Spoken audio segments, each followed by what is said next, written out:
अब एक क्वेश्चन है रिजल्ट्स के रिगार्डिंग। रिजल्ट्स के रिगार्डिंग बच्चे रिजल्ट्स के बारे में पूछ रहे हैं कि रिजल्ट्स कैसे डिक्लेयर होगा, कितनी जल्दी होगा। मैं आपको प्रोसेस बता देता हूं, टाइम मैं कमिट नहीं कर सकता आपके साथ। एग्जाम के बाद एक स्कैनिंग का प्रोसेस होता है, स्कैनिंग होगा, उसके बाद रिजल्ट। लेकिन हमें आप लोगों को करेक्शन पोर्टल के लिए भी टाइम देना है as per the statement given by the advocate general in the high court. उसके अकॉर्डिंगली करेक्शन पोर्टल कंप्लीट करने के बाद इमीडिएटली रिजल्ट डिक्लेयर कर दिया जाएगा। तो आप सब बच्चों से ये रिक्वेस्ट है कि जब भी करेक्शन पोर्टल हो उसको एक्सटेंशन के लेके रिक्वेस्ट ना करें और गिवन टाइम में ही आप उसको कंप्लीट कर दें। गिवन टाइम में कंप्लीट करेंगे तो रिजल्ट जल्दी डिक्लेयर कर पाएंगे। इसके अलावा जिन बच्चों की आइडेंटिटी में इशू है, हमें कुछ बच्चों पे उनकी आइडेंटिटी पे लग रहा है कि इनके फोटो ठीक नहीं है, इनके फॉर्म्स ठीक नहीं है, तो उन सारे बच्चों का भी हम लोग आइडेंटिटी प्रूव करने के लिए आप लोगों को बोलेंगे एग्जाम करने के बाद।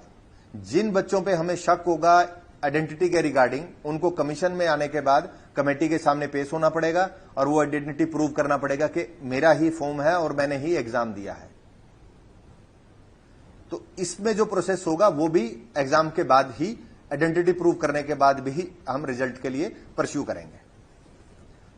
कुछ बच्चों को के क्वेश्चन थे जो गूगल फॉर्म में तो नहीं आए हैं, लेकिन अदरवाइज कुछ बच्चों ने मुझे टेक्स्ट किए हैं मेरे मोबाइल नंबर पे कि हमने 2 फॉर्म फिल किए हैं।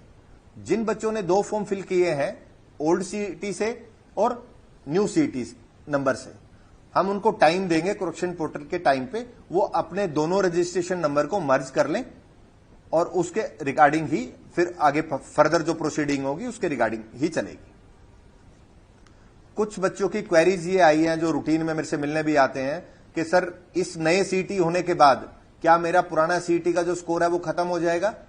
बिल्कुल खत्म नहीं होगा।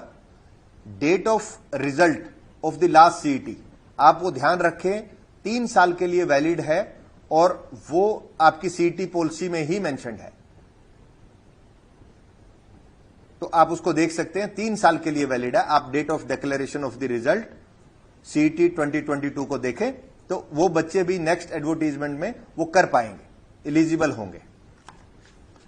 कुछ क्वेरीज आज जो कमेंट्स वगैरह आए हैं, मैं कोशिश करूंगा कि कुछ कमेंट्स भी मैं कर पाऊं आप लोगों के कंसिडर।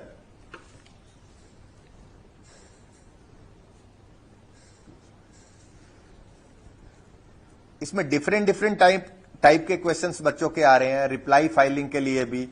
तो मुझे लगता है कि सीईटी पे हमें बात करनी चाहिए और जिनके भी किसी भी केस से रिप्लाई के रिगार्डिंग या अदरवाइज इश्यूज हैं तो हम बाद में डिस्कस कर लें, और 27 के बाद अगर किसी का रिप्लाई पेंडिंग है तो हम रिप्लाई भी उसका फाइल कर देंगे। 24 ग्रुप के रिप्लाई के रिगार्डिंग रिक्वेस्ट है, स्टेनो स्किल टेस्ट जल्दी करवाने के बारे में रिक्वेस्ट है। सीईटी के बाद हम लोग ये सारी चीजें करेंगे।